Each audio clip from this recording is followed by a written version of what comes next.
नमस्कार। तनु की जुबानी चैनल में आपका स्वागत है। हमारी आज की कहानी है बेईमानी। मैं आज बहुत खुश हूँ क्योंकि आज मेरी पहली सैलरी आई है। अपने छोटे से शहर से मैं यहाँ अपनी पढ़ाई पूरी करने आया था। पापा तो चाहते हैं कि मैं अपनी पढ़ाई पर ही ध्यान दूँ, लेकिन मैंने घर की हालत देखी है। पढ़ाई के साथ मैंने नौकरी भी कर ली, घर का लोन भी है और पढ़ाई पूरी करने के बाद भी तो यही करना है। पार्ट टाइम एक जॉब ज्वाइन कर लिया है जिसमें मुझे 12,000 रुपये मिल रहे थे। पहले महीने की सैलरी लेकर रक्षाबंधन मनाने मैं अपने घर के लिए रवाना हुआ। घर जाने में मुझे 6 घंटे लगते हैं। ट्रेन का सफ़र रहता है। सैलरी के पैसे मैंने अपने पर्स में रखे थे। त्योहार का समय है, ट्रेन में जगह मिलना मुश्किल की बात है, लेकिन इन सब बातों को अब मैं मुसीबत नहीं मान रहा था, बल्कि इन सब के बावजूद मेरा मन खुश था। जेब में पैसे जो थे, पैसा पास में हो तो खुशी होती ही है, इस बात का मुझे आज एहसास हो गया था। ट्रेन का लोकल डब्बा पूरा भरा था। मेरा स्टॉप लास्ट स्टॉप था। कई स्टेशन पर रुकती ट्रेन मज़े से चल रही थी।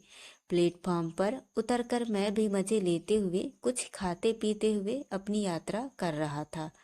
थोड़ी देर बाद ट्रेन में कुछ जगह हुई और एक सीट मुझे बैठने को मिल गई। खिड़की के पास की सीट थी, तो बाहर की ठंडी गर्म हवा में मेरी आँख कब लग गई मुझे पता भी नहीं चला। करीब 2 घंटे बाद शोर के कारण मेरी आँख खुल गई। अभी मैंने समय देखा तो मेरा स्टेशन करीब 1 घंटे दूर और होगा। प्यास लगी थी। मैंने पानी की बोतल लेने के लिए अपने पैंट की पीछे वाली जेब में हाथ डालकर पर्स निकालना चाहा। मेरी तो जैसे जान ही निकल गई। मेरा पर्स मेरी पॉकेट में नहीं था। मैं एकदम से खड़ा हो गया और नीचे ऊपर अपनी सारी पॉकेट को चेक करने लगा। सीट के नीचे, बैग में, हर जगह देखा, लेकिन मेरा पर्स कहीं नहीं था। आस पड़ोस में खड़े और बैठे सबको पता चल गया था कि मेरा पर्स खो गया है। मैंने सबसे पूछा भी, लेकिन सभी का जवाब ना था। सोने के पहले जिस प्लेटफॉर्म पर भी ट्रेन रुकी थी, लगभग हर प्लेटफॉर्म पर मैं ट्रेन के नीचे उतरा था कुछ न कुछ लेने को। वहाँ किसी ने मेरा पर्स चोरी कर लिया है। कोई ट्रेन में भीड़ का फायदा उठाकर पर्स चोरी करके ले गया है। मुझे कोई अंदाजा ही नहीं था। कुछ घंटे पहले मैं खुश था, अब वो सारी खुशी मेरी चली गई। पर्स में पैसों के साथ मेरी कुछ आईडी भी थी, जिसके जाने का भी मुझे दुख था। मेरी पहली कमाई, जिससे मेरा त्योहार अच्छा होता। सभी के लिए मैंने उन पैसों से कुछ न कुछ लेने का सोच रखा था। मेरे लिए वो पैसे बहुत थे। बस मैं सर पकड़कर बैठा रहा। मेरा स्टॉप सबसे लास्ट था और वो भी आ गया था। ट्रेन से सब उतरने लगे, मैं बस वहीं अपनी सीट पर बैठा रहा। सबको जाते हुए उतरते हुए देख रहा था। मैं इतना लापरवाह कैसे हो सकता हूँ, यह मैं सोच रहा था। आखिर मैंने अपने पर्स का ध्यान क्यों नहीं रखा? यही सब सोचकर मैं अपने आप को बार बार कोस रहा था। ट्रेन खाली होने की थोड़ी देर तक मैं वहीं बैठा रहा। फिर आखिरकार मैंने खुद को संभाला। मैं अपनी सीट से उठा और दरवाजे की ओर जाने लगा। आंखें मेरी अब भी यहाँ वहाँ मेरे पर्स को ही खोज रही थी। सोच रहा था कि क्या पता यहीं कहीं पड़ा होगा मेरा पर्स। इसीलिए मैं सब सीट के नीचे एक बार फिर देखते हुए जा रहा था। मेरी नज़र एक पॉलीथीन पर पड़ी जो सीट के नीचे थी। उसको उठाकर मैंने खोल कर देखा। उसमें एक हैंडबैग निकला, वजन से थोड़ा भारी था। खोलकर मैंने जल्दी से देखा। मेरी आंखें चमक उठी। उसमें कैश था।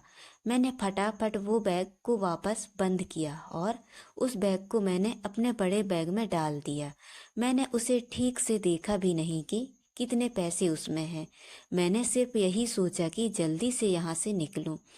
क्या पता किसका बैग छूट गया है, कहीं वो वापस ना आ जाए। मैंने मन में ही यही सोचा कि शायद ये मेरे लिए ही छूटा है। भगवान चाहता है कि यह मुझे मिले।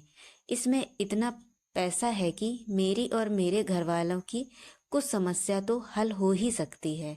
अब मेरी खुशी का कोई ठिकाना नहीं रहा। मैं अब पहले से भी ज़्यादा खुश था। बस मैं जल्दी से प्लेटफॉर्म से निकला और ऑटो करके अपने घर आया। घर आकर पहले मैं सबसे मिला, फिर कुछ समय सबके साथ बात की। फिर अकेले में जाकर मैंने अपना बैग खोला और उसमें से वो बैग निकाला। मैंने उसमें रखे पैसे निकाले। करीब 2 लाख रुपए उस बैग में थे। उसके अलावा एक पर्स और था। मैंने पर्स खोलकर देखना चाहा, लेकिन उतने में ही कोई बाहर से आवाज़ लगाने लगा, जिस कारण मैंने फिर उसे बंद कर दिया। रक्षाबंधन पर मैंने अपनी बहनों को अच्छे से गिफ्ट दिया। साथ ही मैंने यह भी सोच लिया था कि उन पैसों का मैं क्या करने वाला हूँ। इस बारे में मैंने घर पर कुछ नहीं कहा, सिर्फ मन ही मन मैंने प्लान बना लिया था। पापा के एक लोन की किस्तें बाकी थी। मैंने उसमें से उन्हें बिना बताए 30,000 रुपये किस्त भर दी। बाकी के पैसों को भी मैं ऐसे ही इस्तेमाल करने वाला था।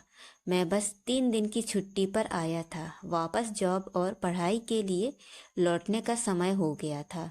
मैं वापस ट्रेन में बैठ गया। इस बार मेरे बैग के साथ उसमें वो छोटा बैग भी था, जिसमें करीब 1,60,000 रुपये थे। एक बार मेरा पर्स चोरी होने के बाद अब मैं ज़्यादा सतर्क हो गया हूँ। मुझे नहीं लगता कि अब मैं ऐसी गलती दोबारा करूँगा। मैंने अपना हाथ बैग से हटाया ही नहीं। प्लेटफॉर्म पर नीचे उतरते हुए भी मैं बैग को अपने साथ लेकर गया। करीब आधा सफ़र हो गया था। एक प्लेटफॉर्म पर गाड़ी रुकी। मैंने एक लड़के को जो चाय बेच रहा था बुलाया और बोला कि चाय दे दो। लड़के ने मुझे चाय भरकर दी और जैसे ही उसने मेरी तरफ देखा, वो बिना पैसे लिए बिना कुछ बोले भागा। मैंने उसे आवाज़ लगाई कि भाई छोटू, कहाँ जा रहा है? अपने पैसे तो लेकर जा। पर वो भागा ही जा रहा था। कुछ मिनट बाद वो दिखाई देना बंद हो गया। शायद प्लेटफॉर्म के बाहर किसी दुकान में गया था। ट्रेन का समय हुआ, हॉर्न बजा। धीरे धीरे गाड़ी प्लेटफॉर्म से निकलने लगी। तभी वो लड़का फिर से दौड़ता हुआ मेरी खिड़की पर आया। बोला, भाई अपना पर्स लो। उसने मेरे हाथ में मेरा पर्स दिया। वो वहीं रुक गया और ट्रेन ने धीरे धीरे स्पीड पकड़ ली। उसके चेहरे पर जो मुस्कान और संतोष था, वो मेरे कलेजे तक चला गया। मैंने अपना पर्स देखा। उसमें सब वैसा ही था। उतने ही रुपए थे, एक भी पैसा कम नहीं हुआ था। उस लड़के से कुछ पूछने का, कहने का समय ही नहीं मिला। उसकी हालत भले ही तंग हो, लेकिन उसको और उसके परिवार को नींद बहुत अच्छी आती होगी। अब मैं यह सोच रहा था कि भगवान अब मुझे क्या दिखाना और क्या सिखाना चाहता है। मैंने एक बैग लिया और उसके पैसे अपने समझे, जबकि एक लड़का उस मुझसे काफ़ी छोटा मुझे ज़िंदगी की बड़ी सीख दे गया। मुझे यह सिखा गया कि मैं बेईमान हूँ। ये सारा पैसा बेईमानी का है। भले ही मैंने यह चुराया नहीं, लेकिन मैंने यह भी कोशिश नहीं की जानने की कि यह पैसा किसका है। एक लड़का मुझे बेईमान से ईमानदार बना गया। मैंने अपने कमरे में जाकर सबसे पहले उस बैग में देखा कि कहीं कुछ पता, एड्रेस मिल जाए। उसमें एक पर्स था जिसमें एक एड्रेस मुझे मिला। मैंने उस पते में उस बैग को भेज दिया। साथ ही एक चिट्ठी भी लिखी, जिसमें मैंने लिखा कि इसमें जितने पैसे कम हैं मैं अपनी सैलरी से वापस कर दूंगा। इस नोट के साथ मैंने अपना नंबर भी छोड़ा। मुझे नहीं पता था कि उनके लिए पैसों को लेकर वो मुझे माफ़ करेंगे या नहीं, लेकिन अब मैं हर बात के लिए तैयार था। मुझ में ना जाने कैसे इतनी हिम्मत आ गई। कुछ दिनों में ही उनका फ़ोन आया। बुजुर्ग थे। उन्होंने कहा कि उनके हाथ से यह पैसा ना जाने कहाँ रह गया था। किसने कब लिया उन्हें पता भी नहीं चला। उन्होंने मुझे बहुत दुआ और आशीर्वाद दिया। कहा कि बचे पैसे वापस नहीं दूं तो भी चलेगा, लेकिन मुझे तो वापस देना है। पैसा और बैग मिलने की खुशी इस शांति के आगे कुछ भी नहीं थी। यह कुछ अलग ही थी। उस लड़के ने मेरी जिंदगी बदल दी। भगवान मुझे यह सीख देना चाहता था। तो दोस्तों, ये कहानी आपको कैसी लगी? लाइक और कमेंट करके ज़रूर बताएं और चैनल को सब्सक्राइब करना ना भूलें। धन्यवाद।